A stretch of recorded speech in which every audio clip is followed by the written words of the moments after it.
Hello my fellow kin, welcome back to the channel and welcome to the first episode of our three-part series covering my Team League event with the Leagues of Votann. This series is being produced in real time, so tune in for each week's episode where I will do a very detailed breakdown of the role I needed to play for the team, my matchups, the game plan goals, the team score at the end of each match, and hopefully you'll get to follow along and see the final video conclude with us winning the event. Massive thank you to our channel members, Jordan Stuckenschneider, The Pulp, Fusel, Sam P, Austri TM, Dabadakis, Travis Taylor, Aaron Easley, Smoky Miniatures, Mr. Wolf, Koromar, and Chaos King Plays. Thank you guys so much for your ongoing support. I would not be able to keep making these videos without you. Alright guys, so let's just do a little bit of an overview as to what the Team League is and how it worked, as this is kind of the fundamentals of this entire series. So it's important we understand how everything makes sense and the context of these games. So the teams. Basically at our store we have 4 teams of 4 players that were organized by the TO. So we have players of different calibers. We have some really high caliber players here, like top 50 in Canada, really high-end Space Marine players as well. And so our TO took this opportunity to balance the teams himself just to create a more enjoyable gaming experience and something a little bit more balanced. So we did not make the teams ourselves. We were paired by the TO just because of game balance. This meant really interestingly that teams had different skill levels and experience levels. So not only did you have to balance matchups around what is a favorable army to play against or into, but you also had to consider who was the better player on the enemy team and trying to play around them and ensuring that they don't just 20-0 someone who might be a little bit less experienced. The Team League event is going to consist of 3 games total. What this means is that each week for the next 3 weeks, all the players on all teams meet at the store at the exact same time.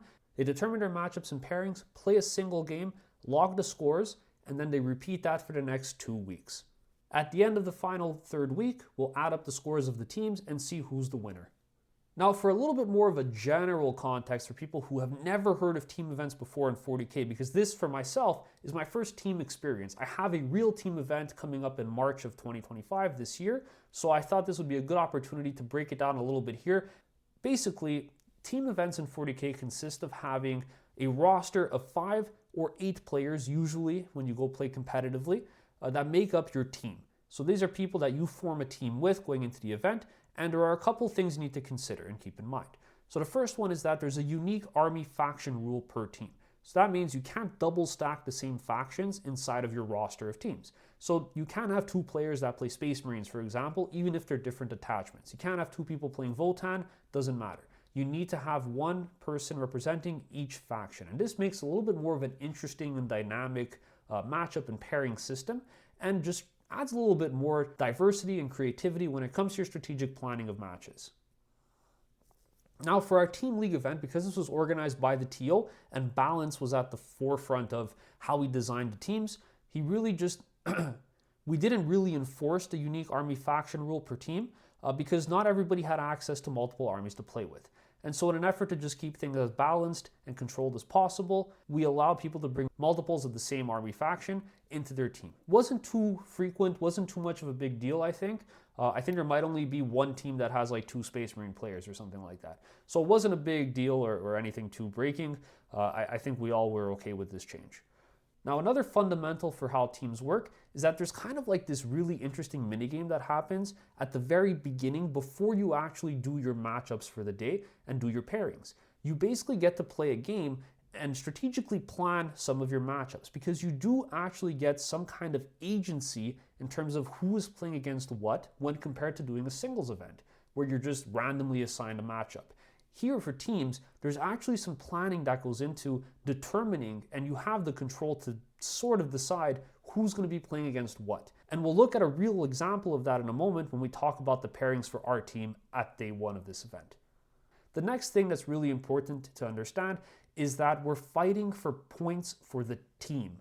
What this means is that for WTC scoring, which is used for team events, there is a maximum pool per individual matchup of 20 points available. Both players start this game off at 10-10. 10-10 is effectively a draw. You both have an equal number of points.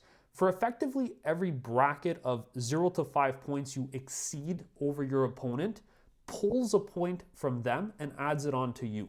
So let's say, for example, we play a game and I score 55 points and you score 60 points. Then even though you won in terms of victory points, we still both end the game at 10 and 10 because that score differential, which is what determines how many of the 20 points you get, is still within the bracket that is considered a draw. So at 0 to 5 points, it's not a significant enough lead so that which means we both end at still a 10-10 draw. Let's say, for example, you score 30 points above me inside of our game. You'll actually get 15 points out of the 20, and I'll be stuck with 5. I'll link a chart for those of you that are interested in the description below that kind of just shows how that differential aligns with different point values. But basically just keep in mind that there's only 20 points total that you're fighting over, and the bigger of a differential you get in points, the more amount of points from that 20 you get to yourself. This adds an interesting dynamic to team events, which takes me to my next point, and that is that to calculate how your team is doing, you take the total value of that pool of 20 you got in your game, add that up with your teammates, and that's the amount of points you guys got for that round, on a score of 80 in this case, because if every game has a max of 20 points you get per player, and there are 4 teammates per team, then 20 times 4 is 80. So every team can get up to 80 points per round. This adds a really interesting dynamic to how team events work because it's not enough to just say, yeah, I want to get a win against my opponent. Now you have to actually consider, well, how badly or how well are my teammates doing into their matchups? How many points do I need to get to even this out? Or maybe I want to stop a really strong army from scoring 20-0 against one of my teammates, so I'll play into them with more of a defender style list that's going to stop him from getting more than like 12 out of the 20 points. So it's going to slow down the overall point value that their enemy team is going to get. All right, so all of that preamble out of the way, how does the team actually look? So our team has a Space Marine player. I think he was running Gladius Task Force. It has Votann, which was me. We had Imperial Agents and Imperial Guard. So looking at this, and again, we didn't really have to talk with each other about what we wanted to run for the event because the TO made the teams himself. So going into this, it looks like we have quite a few, I would say more like defender-oriented armies with Votann and Imperial Agents. And so this is going to actually factor into how we wanted to do our matchups, which again, we'll talk a little bit about in just a moment. So what did I decide to bring to this event? I decided to run my triple Landfort list. I really like this list. It's been a while since I got it on the table, and I think it was a perfect fit for what I wanted to do inside of this team league. I wanted to be the defender. I always play a very control style list. It's my play style. It's what I enjoy doing. It leverages having really cheap units that you could put onto objectives and eventually just bait out unfavorable trades from your opponent's side. And I think it also is able to maintain a pretty even game, even into really strong armies. That's the key thing here. I was playing, as we call it in team events, a defender style list where basically no matter which matchup you put me into, I should be able to get a draw, a very tight loss, or a victory. And so I think Votann is a really powerful army to play inside a team's events because it almost has a support-like role, which I think is really fun. So for the list itself, I'm running 3 E-Champs. The first guy has Appraising Glare, the second guy has a long list, and the third guy has nothing. 2 of these E-Champs are going to be leading Ironeer Hearthguard squads. One squad has a Teleport crest, the other squad has a Weaverfield crest. Now, typically what I'll do is I'll put a long list with the Weaverfield crest inside of a land fortress, just because usually when Hearthguard pop out and shoot something, it dies. So you get a little bit more value out of a long list because you basically guarantee at least 1 token transfer from an objective, and it does combo with Appraising Glare, which is quite nice. I then have the Appraising Glare guy usually start on the board unless my opponent has access to really strong indirect. If he does, then I'll put this guy in Deep Strike with the Teleport Crest Hearthguard squad, and I'll put the Naked E-Champ on the table instead. The reason for that is because if he's in Deep Strike, he still gets access to use Appraising Glare, but he cannot use it if he's inside of a vehicle. So I keep him either on the table or in Deep Strike. And this alternates again with that Naked E-Champ depending on what my opponent is bringing in their list. I then have 2 squads of 10 Hearthkin Warriors. I think that this is probably the most important piece to having some kind of trading capability with Votann. they're just really good because you get 50-point bodies. You get 4 50-point bodies that you could throw onto objectives, that you could use to move block, that you could use to bait opponents into unfavorable trades. And I think that this is one of the strengths of the list, is that you get so many cheap bodies that you could put on objectives early in the game that force your opponent to have to commit something a little bit more real to take you out. Like, let's say you bring the Sagittar out on an objective, which I'm running 2 of. These are going to be holding my warriors. So let's say you bring one out onto an objective. They kill the Sagittar, the warriors pop out. They got to still commit something else onto the objective to get rid of the warriors. Or you could just throw 50 points out in the open and tell your opponent, hey, bring something here. They bring something, and then you kill it with 2 land fortresses. So I really like this style of play. I like doing trade wars. I think that this list is pretty good at it, and it plays a really tight control style game. So my 2 Sagittars, these guys contain the warriors, and then I have 1 warrior squad that just starts on the board. You could also put it inside of a land fortress if you want, but I'll usually put it on the board, and I'll use the Sagittar in this case as sort of like a rhino to springboard my warriors out onto any objective that I might want. So I send 5 guys out, the other 5 get in, and then they kill the 5 on the objective, I kill them, and then I send 5 more out. So I like to use that just to get a little bit more speed out of the unit. I then have a single squad of 5 Berserks. These guys are basically glorified warriors. They're really strong, they're really efficient. I'm running them with mauls. I'll typically run these guys inside of the land fortress, one of them anyway, because I think it's just nice to have this one be somewhere in the middle of the table. So I could either have the Berserks traded centrally, or to get the extra 3 inches once they disembark, which could propel them to one of the expansion objectives. I then have the 2 squads of 5 Hearthguard, as I discussed a little bit earlier. 10 Jaegers, only the APM launcher. I don't run the Bolt one. I think I'd rather just have access to more melee weapons because they'll typically just die turn 1 anyway. So I'll use them to trade into something to secure me either in my 3 tokens turn 1 if my opponent plays too aggressively, or I'll just have a little bit more punch if I need to fight something like scouts or like some really easy skirmish unit. I then have the 3 land fortresses, the real meat of the list here. They all have the same loadout. One of them always basically starts in reserves, especially as we'll see inside of this terrain setup that I had for this game. I think it's just really flexible. And then you also have one that's going to hold the 5 Hearthguard. The other one is going to hold the Berserks, and potentially can also hold 5 warriors if you really wanted to. I then have 2x3 bikes. These guys usually just stay backfield. They screen for me.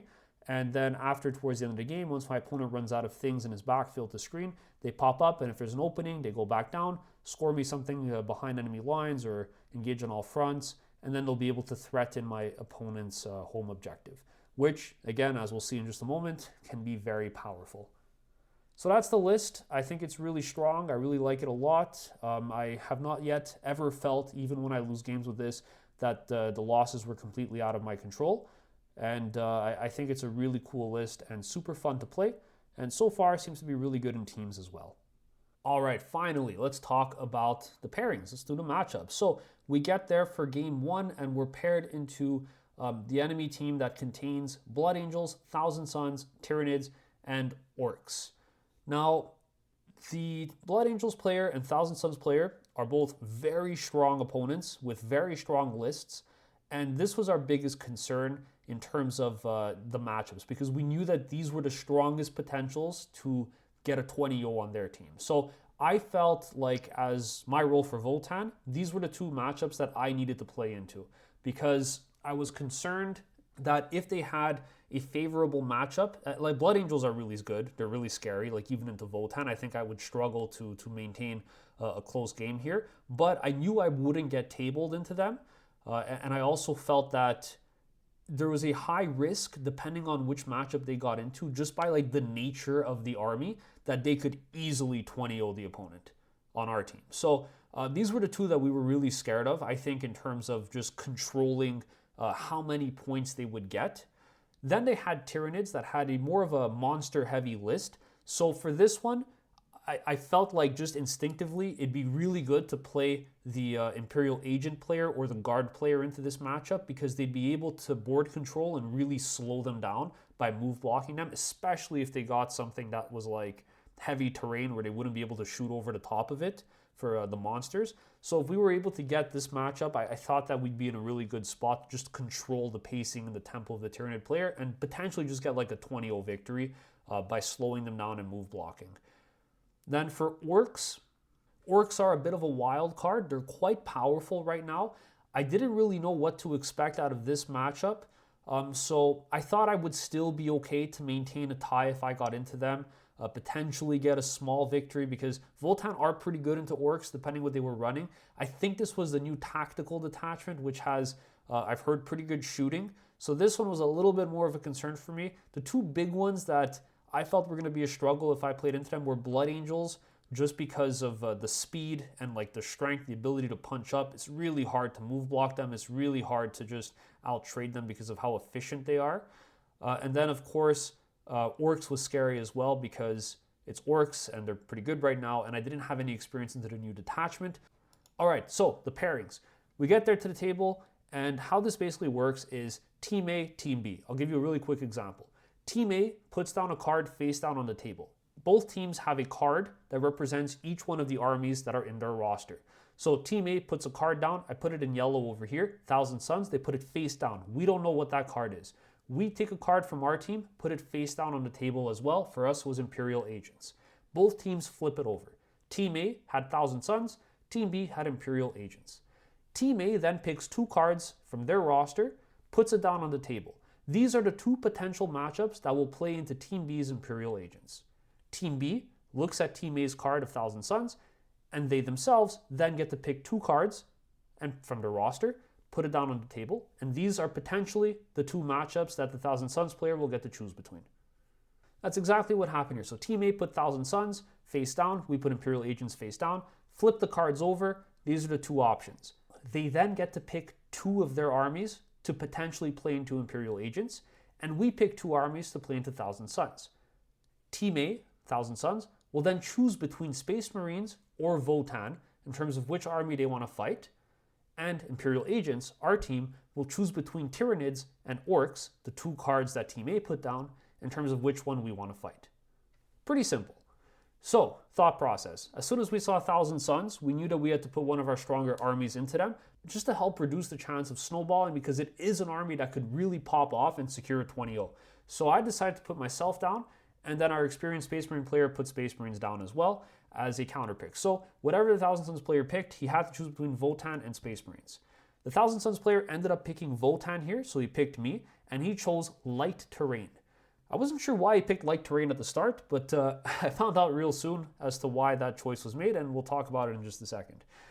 Then for our team, we put Imperial Agents, and we had a choice between Orcs and Tyranids, which was perfect. So we ended up going with Tyranids here, and this was the matchup that we were really hoping to get. So what that looked like was Imperial Agents versus Tyranids and Thousand Suns versus Votann.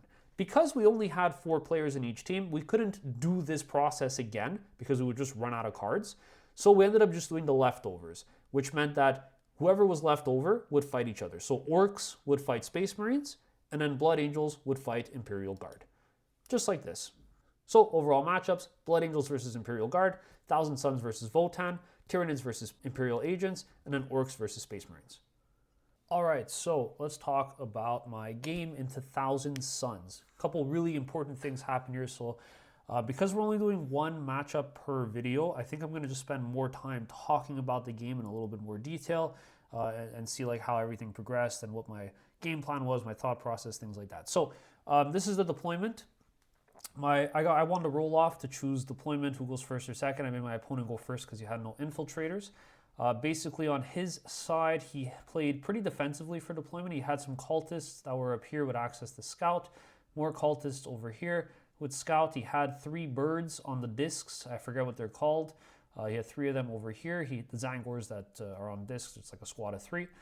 He had 3 squads of Rubric Marines, each one accompanied by the Flamer Sorcerer, so pretty good. I think it's the Infernal Master. They all had different relics, so one guy had the relic of the Umbralific Crystal. He had another guy with the relic of the Scrolls, so he could double cast his abilities. He had Araman Solo, who could double cast abilities himself, and then he had another squad of Rubrics who had like a damage enhancer for their Flamer. He had some Zangors in the back just screening on his home objective. He had a Mutalisk Vortex Beast on this side that he could double move towards this objective if he wanted to, and he had a Mutalisk Vortex Beast somewhere in the back over here. And then he had Magnus that was sitting on the backside over here as well. I suppose just threatening this objective or this firing lane, wherever you want to go with the double move. He moves 14, I believe, so he's a pretty fast boy. Now, my opponent played pretty defensively for deployment here, which I was very happy about because it looked like even with double moves, he would have to double move to interact with like basically anything. He would have to double move a lot of his pieces. And my game plan was basically to try to get access to the Rubric Marines, especially the one with the scrolls. Like if I could kill his Rubric Marines and I could kill Magnus as like the #1 priority, then I think I'd win the game just because he runs out of key resources. So Magnus was double judged because if I see him, I want to kill him guaranteed. So he was double judged. I double judged the rubrics that had the scroll because that's the scariest enhancement that lets them double cast abilities. You could use his Cabal points twice or something like that. I judged this Mutilated Vortex Beast that was playing for this side of the game over here. I think it was a little bit closer, somewhere over here.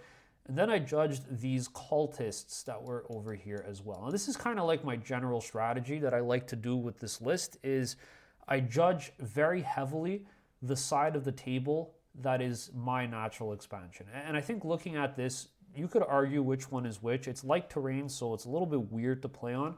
I'll mention here, I think we made a mistake because we had set up this terrain feature like this and like this instead, or like that, something like that. So I think we made a mistake. We inverted these two. At least we inverted both of them, so there was slightly favorable advantage for me holding this one and slightly favorable for him holding this. At least it balanced out, but yeah, ultimately this should have been the other way around, so that's a mistake that we missed when we were deploying too quickly to jump into our game. Too excited. But it didn't have too much of an impact, as you'll see in a little bit here. But yeah, basically these were faced the other way, so it incentivized me to play more for this one naturally, as it was easier to defend, and him it was more for this one, as it was more easily to defend as well. On my end, I had a pretty standard deployment. I put a Sagittar here out in the open with warriors inside because I could just scout up on my turn and be protected. This is kind of like my safety pocket. I looked at it like this, like for him to come here and see me, he really has to overextend and commit something. And all he had were cultists. He had some rubrics that could double move potentially and like maybe get over here. I don't even think the rubrics in a single turn could make it past like this line of sight blocker. He had a Mutilated Vortex Beast that again, I don't think in 2 moves would be able to make it, so he would have to do 2 turns to get here. Magnus could, but if Magnus comes here, I really don't mind. I should also probably mention I had my my 3rd land fortress in reserves that I was ready to bring in on this side of the table. So again, I'll just say I put this here because I really liked this little pocket of safety because it was difficult for him to interact with this side of the table. Conversely, it was a little bit scarier for me to come on this side because I felt like it was easier to get line of fire. It was easier to move onto this with double moves. He could get much closer. Like the rubrics double moving here with their flamers could definitely see and shoot onto this objective.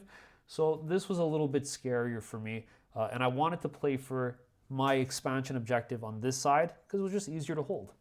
So Sagittar over here with warriors inside because I felt like this was the natural move to scout up and just be safe in this pocket. I then had 3 bikes over here for the same reason. They could scout up this way and move into this pocket and be uninteractable for the game, which was nice. I had a land fortress that was over here. This was a bit of the scary part about this deployment. It was like terrain, and the configuration meant that if you deploy in the open, if my opponent gets first turn, I could lose a land fortress to all the Thousand Sun shenanigans with the extended range on their Psyker weapons, access to Doom Bolt, things like that. So I wanted to be a little bit safe. I put this guy here because on my turn I was like, I'm going to move and advance and try to get like behind this firing angle, just so that if he wants to shoot me, he has to come all the way here, or he has to come like all the way here, which if he does, great, I'll kill him. So I deployed over here, safe for turn 1. I could try to move up this way. I really want to play for this side of the board again.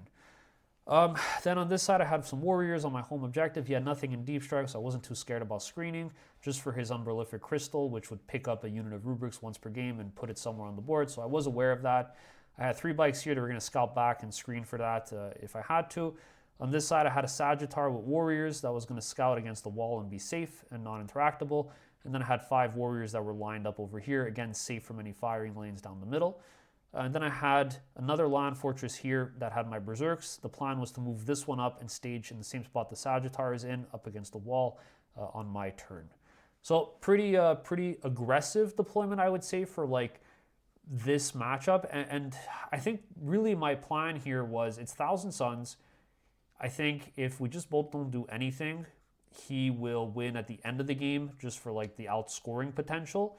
So I wanted to get a really early lead on primary. And the mission that we're playing here, in case I didn't mention, was Linchpin, Search and Destroy, as you can imagine, and Raise Banners. So Battle Line got you a couple extra points over the course of the game. So if my opponent goes second, he has a big primary advantage, and I wanted to make sure that I could negate that as much as possible and try to get him to send his rubrics out. This was the key thing. I wanted him to get rid of his trash as fast as possible, so we had to start playing with his rubric marines, because once they're out, land forts pick them up like it's nothing. And if I could pick up these rubrics or Magnus, I would probably win the game off that. So I felt pretty good about it, and this was kind of like my game plan going into it. Play aggressive on primary, try to get him 5s, or in this case, I guess like 3s as much as possible, because for Linchpin, it's 3 points for holding your home. And if you own anything else, you get 5 points for the ones in the middle. If you don't own your home objective, everything else counts for 3 points. So I really wanted to just get him 3s as much as possible and not have him have too much of a lead, especially if he's going second. If he's bottom at the end of the game, big advantage for Thousand Suns. So we roll off and I get first turn, which really reinforced that game plan. So I scouted my bikes up this way. I scouted my Sagittar up this way. Scouted this Sagittar here, somewhere like this. These bikes moved back to screen. And then on his end, he put these scouts from the cultists over here. And I was blocking the scout move from these cultists with my Jaegers, so he was only able to move like an inch or something this way towards the wall. He stayed 2 inches off the wall, so I would have to charge through it and not behind it. So my turn, I draw Recover Assets and Sabotage for secondaries. Like not amazing, but not terrible. It's early enough in the game, and I was positioned well to score each of these, so I felt pretty good about it. But again, not a big fan of secondaries where you have to wait too long to score them, because it gives your opponent a chance to interact with it. Though I did feel like I was pretty safe. So what I did was pretty simple. I had, forgot to highlight this guy, but I had my lone E-Champ that was sitting over here behind the wall, just chilling like that. So on my turn 1, what I did was I moved these Jaegers up, ready to charge, because I wanted to secure. If I could kill this, that's one less thing on the board. And because he's only 2 inches off the wall, I kill it, he moves out, I reactive move, probably get behind it if I roll average, and I could potentially kill this, knock out a unit, get 3 CP, which would be really good, and I keep my unit alive, which is nice. Always look for opportunities like this where you get maximum value out of your Jaegers, where you're fighting or trading with skirmishing units close to a wall so that you can very easily get behind it if they come out to kill you. It really is super annoying to deal with, and I've won so many games off of this. It's crazy. All right, so here my bikes moved up, and they were pretty safe back here. So I had 3 bikes on this side, and these guys queued up Recover Assets for me. I then over here brought this Sagittar up onto this objective behind the ruins. So remember, we played with the ruins this way or something like that. So I felt pretty safe. So he was doing Sabotage for me and holding this primary down. I then had this land fortress move up and then advance, and I got like a 5 on the advance, so I was able to clear this little area where line of sight could be drawn and get somewhere over here. I think it was something like this, so I was pretty safe from this firing lane. Over on this side, I brought my Sagittar out onto this objective. I played very aggressive for primary because over here, the only thing he could really do is send a bunch of cultists my way, which is great. I'll try to pick them up on my turn with something, or my warriors will try to stall on primary here. And then he had his Mutilate Vortex Beast, which he could bring out as well. But if he gets more things on this side of the table, away from the middle, away from here, then that would be pretty good. So I wanted to just force him to start sending his cheap resources so I could draw out those Rubric Marines. So once this Sagittar went up here, I brought this Land Fortress out with an advance roll and got it back into the position of the original Sagittar. So everything is kind of just taking the spot or the place of the unit that was already staged to move out. So just sending things in waves and just securing all of these firing lanes. So I had access down this way, this objective, and over here I had access to this objective, and I could bring in my other land fortress like here to support anywhere turn 2, over here if I wanted to, and just have like all 3 be able to interact with everything on the table, which is always the goal with this list. I think then I brought this character out with an advance roll, brought him somewhere over there, and just tried to hide him behind this wall a little bit as much as possible. So shooting phase, I queue up, recover assets with these bikes in the back, with these warriors over here, and then for sabotage, I queue it up on my Sagittar. I make the charge here with my Jaegers, and unfortunately they leave a single cultist alive, so they're just 1 damage off from wiping the squad and getting 3 CP, which is super annoying because now I'm stuck in combat over here. I didn't get my CP and I can't fall back. I still think this was the right move to charge in. They're double judged.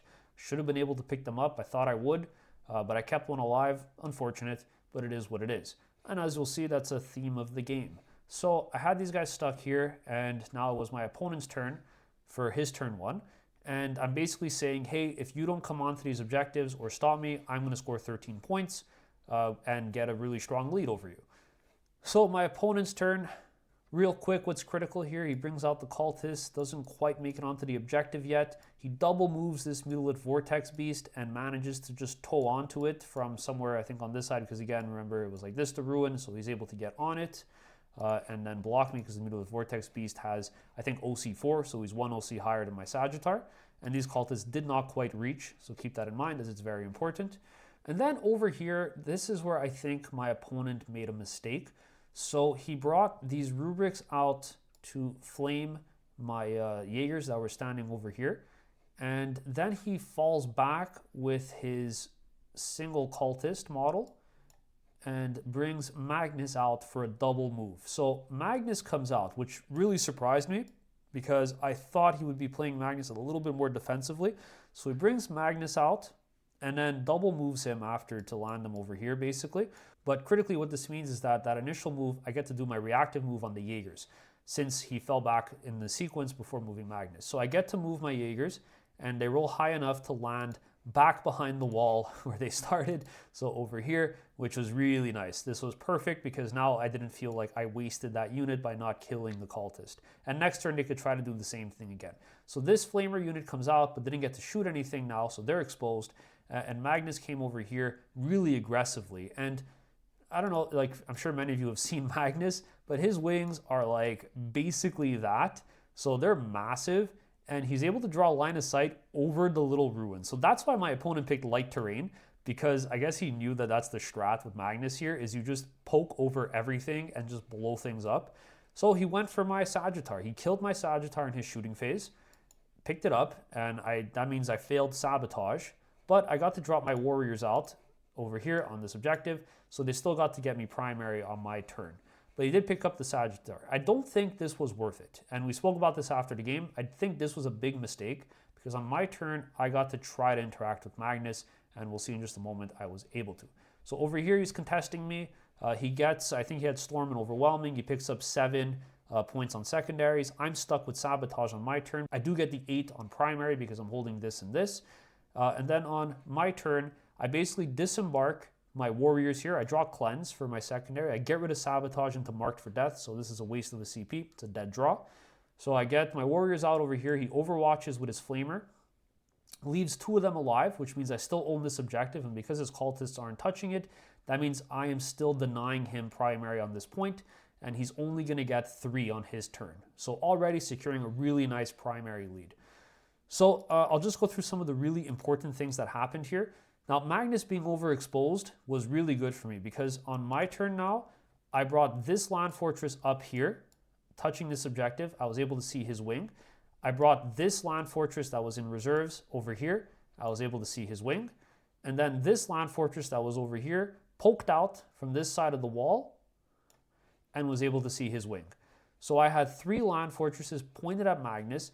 And just to make sure I killed this guy, I disembarked my Hearthguard. And because I moved first, I was only able to get 3 of them in line of sight. So I had like 3 of them like somewhere like this that were able to see his wing.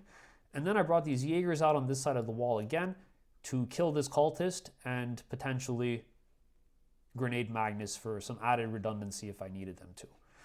So that's everything that I set up. And on my shooting phase, I put all 3 land fortresses into Magnus. On average, they're supposed to kill him. I kept him alive on 10 wounds. So I really whiffed hard here. Like every land fortress rolled a 1 on the hit roll for the conversion beamer. or like a 3, so I didn't get my conversion. I think only 1 converted, and then he just blanked the save. So I didn't really do that much to him. On average, I'm supposed to kill Magnus with 3 forts, and I did not do it, so that was really disappointing. I didn't even come close to doing it, so I really whiffed hard. But thank God I had these redundancies here. So I popped Sustained Hits 2 on my 3 Hearthguard that can see him. And then with the Dev Wounds re-rolling, because of the Land Fortress, I only chip off 4 wounds. So I only do 4 Dev Wounds to Magnus with 3 dudes with Sustained Hits, which takes him down to 6 wounds still. And I'm like, oh my God, like, are you kidding me? So I have these Jaegers here. They grenade Magnus because I'm like, I gotta kill him. I have to try to kill this guy. So I grenade Magnus. I get him down to 3 wounds off of the grenade. And now he's still alive on 3 wounds. And I'm like, what do? I just committed like my whole army to kill him. He should have been dead by now, still alive. And now the clapback is gonna be brutal. So I was debating charging in with shooting and charging in with my Jaegers. And I decided ultimately what I was gonna do instead is go for this 1 cultist and set up a move block on his Mutilate Vortex Beast, which by now was like standing over here. I thought this was more important because even if I wanted to try to kill Magnus, maybe it could have happened with the weight of dice, of course, like double judged. I'm going to be pushing his invuln save. Maybe I just need 3 to go through. It could happen. But I thought of the team, I thought of what my role was, and it was to keep the scores as tight as possible. So I wanted to just deny him more primary. So I brought my Jaegers up for a charge, I got them here, killed the cultist, secured 2 CP for myself, and critically, this meant that if he moves, I could do my reactive move, make a line, and block this Mutilate Vortex Beast from coming onto this objective or getting access to this firing lane. That to me was mad value. So I went for that play. It worked. I got my CP. For my next turn, I got my Jaegers lined up like this, so there's no way for him to pass. And I think after the reactive move, they were lined up like this, so there was no way for him to cross through. And then on this side, Magnus survived. That was very unfortunate. Now over here, I was just denying in primary, so I scored my cleanse. I got rid of Marked for Death, and I knew I was ahead on primary here because once again, I was saying interact with these objectives or I am going to score 13 points again. So his turn, he gets 3 points on primary. Ends up bringing everything onto this objective. He charges the Mutilate Vortex Beast into the Sagittar, keeps it alive on 1 wound.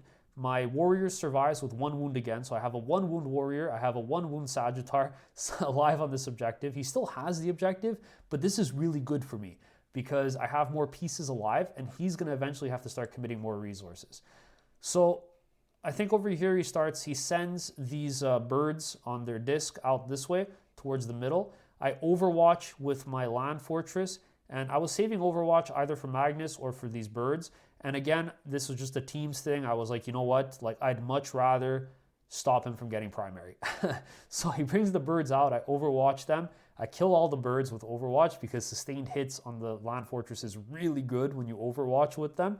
And these birds die to basically anything because they're only 2 wounds each. So if you get a wound through, you're basically forcing their invuln and you'll do significant damage to them. So I end up picking up all 3 birds.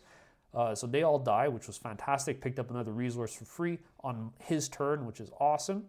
And he had nothing in the middle now. He couldn't get there because his Mutilate Vortex Beast was blocked. And then these rubrics came out over here. They still stayed here, I think. They walked back. They like killed my Jaegers after, which whatever, like this is what they had to do. They had to die. So he killed them, but critically, he was stuck over here now, exposed. So with Magnus, he had 2 options. He could try to push for this objective, but I have a lot of things on it, and I'll probably just keep it at the end of my turn anyway, at the end of his turn. So he ends up flying down this way onto the middle with Magnus to score some points, potentially. On my turn, I draw Extend Battle Lines and Establish Locus. So what I end up doing is, so I forgot to say, but on his turn, he basically kills my Land Fortress over here with, I think he brought a squad of Rubric Salad, he Doom Bolts, Magnus, everything kills it. And then I have some warriors that are left over and my berserks. And I think this is one of the mistakes I made. I sent basically everything up into the middle on my turn. So he overwatches, he kills basically all the warriors, and then my berserks are just standing here. And this was a mistake because now I'm not going to get deploy homers because I don't auto-see him. And then also the berserks are kind of just like there. They're going to die to whatever they charge. I think he either shot my warriors with his flamers after killing them, after like Magnus killed my tank, or his rubrics like overwatched, but I ended up with like 2 berserkers left. I think he might have overwatched the berserkers instead. So I had like 2 left. And it's like, if I had just kept them behind this wall instead and waited a turn and not tried for 2 points on deployed teleport homers with 2 resources, I would have had something alive and still would have accomplished the same thing of getting these rubrics to come out. So this was a big mistake. I just threw away my berserks for no reason. So that was a lesson learned. I should have just kept them over here. But anyway, my berserks charge into the rubrics that are like on this objective from the double move.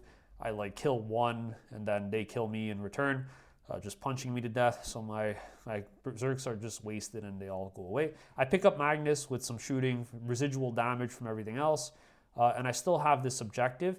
And then over here, I end up landing my bikes because now at this point he only has his Mutilated Vortex Beast here and some cultists. I end up landing my bikes over here, and I put the full squad of bikes into the cultists, and I get them down enough so that I still out OC him here because I'm sitting on 2 OC from my warrior and 3 OC from my Sagittar. So I'm still denying him primary because we're tied here for OC after my bikes pick up some of his cultists, which is hilarious because that's exactly my game plan. I just want to stall primary as much as possible and force him to get another 3. So that's kind of what happened here. I end up getting extend battle lines, of course, and I get rid of established locus for another CP, but I do keep him on 3 victory points again for battle round 3. So on his turn, he scores 3 again. He has nothing alive on this central one. I think the rubrics were actually just like right off of the objective with their double move, and he ends up just like not having the objective. And I own this objective, I own this objective, and this one is being contested. So he gets 3 on primary. On his turn, I rapid ingress my Hearthguard squad over here, and then this is kind of like the nail in the coffin for this objective. It's like now he's out of stuff, and I have still like Hearthguard. He's gonna have to bring his rubrics out. So Magnus is gone. He has fewer Cabal points. On my turn, I bring these guys out. They trade again. They stack bodies on this objective. I deny him points again for primary. He has to bring his rubrics out in response on his turn. So we're just trading back and forth over here. And I end up keeping him on 3 VP the entire game. 3 VP per turn up until turn 5, where he just has literally 2 units left. So something really impactful that happens is at this point, he's run out of resources in his back. All he has are the Zangors. Everything else has come out. It's had to. And something else that I'll call out here is the way he positioned. I think this was another mistake. So when he brought this Rubik squad out to pick up these Jaegers, the way he positioned himself was he kept the character with the scroll standing at the corner piece here. So once Magnus was dealt with, all I had to do was bring this land fortress up just a little bit, and I was able to get full line of sight on the squad because of the character. And I was able to shoot everything in, kill the whole squad, and I just kept the character alive. Unfortunate, I potentially could have picked up the whole squad, but I ended up getting almost everything, just leaving the character alive. So again, he's down on Cabal points, he's down on resources. He just has these little characters everywhere that are left. Every time they move, I pop Overwatch because they only have like 4 wounds each. So if I get 2 twin bolters that go through, they're dead. So every time something moves, I Overwatch it. I end up killing basically all the characters this way. And at the end of the game, I'm basically scoring 8, 8, 13, and then 8 points for primary at the end. And then he's scoring 3, 3, 3, 3. And then at the end of the game, he literally just has, I think it was a character over here and a character over here that were alive, like something like that. I think it was Araman that's alive, and he has like 1 Infernal Master alive in the middle. Critically, something else that happened is at this point, because he's run thin, he's out of resources, on my turn 5, I still had both bike squads alive. I was able to pick them both up and land them all in the back over here and just blast into these Zangors. And because he has no sticky on this objective because of how he deployed his cultists aggressively turn 1, he had no sticky, he lost his home objective, which meant that even if he scored something else, he's only going to get 3 points on the center because he does not own this. So I think at one point he does get control of the middle with his Rubric Marines, but because I denied him this objective, he only gets 3 points again. So at the end of the game, he has bottom, so he does his Thousand Suns trickery, he double moves, he gets like 1 guy on this objective, 1 guy on this objective, or I think he Umbralific Crystals his rubrics over here. He gets on this objective, he kills my Hearthguard or out-OCs me, and he secures this objective and this objective for 8 points. But he really literally only had 2 units left at the end of the game. So a couple things here for myself. Just to say the score at the end of the game, it ended 70-58 for me, which resulted in a 12-8 victory. Now, in terms of primary, I dominated at 37 to 20 points. This was my game plan. I just wanted to win on primary and stop him from getting that turn 5 swing if he was going second, which he was. For secondaries, I was actually quite behind. I ended up getting only 23 points on secondaries and he got 28. So this is much lower than what I usually see for my secondary score. But I had really weird draws like at inopportune times. My tempo for secondaries was a bit messed up because of that Magnus aggressive move. But again, I still think this was worth it for me. Like I'd much rather lose the secondary and pick up Magnus. Like I'll give up 3 to 4 secondary points for Magnus, right? Like this was I think like the game, like killing Magnus when he was overexposed, getting him to 3 wounds and then only giving him 2 turns to play the game. Turns 1 and turns 2, that's it, he's out. I didn't have to worry about him anymore. So I was able to secure like a steady intake of primary points for the whole game, which was really nice. And I did my game plan, which was basically to just stop him from scoring primary, keep him on 3s as much as possible, and use the pressure of my land fortresses to kind of just play a really control style game, get my cheap resources, do a trade war with him where he has to keep sending things out, and eventually he runs out of cheap things. Like once these enlightened go away, once these cultists are gone, what do you have left? You got to send your rubric marines, and then once you lose your rubrics, I think the game's done.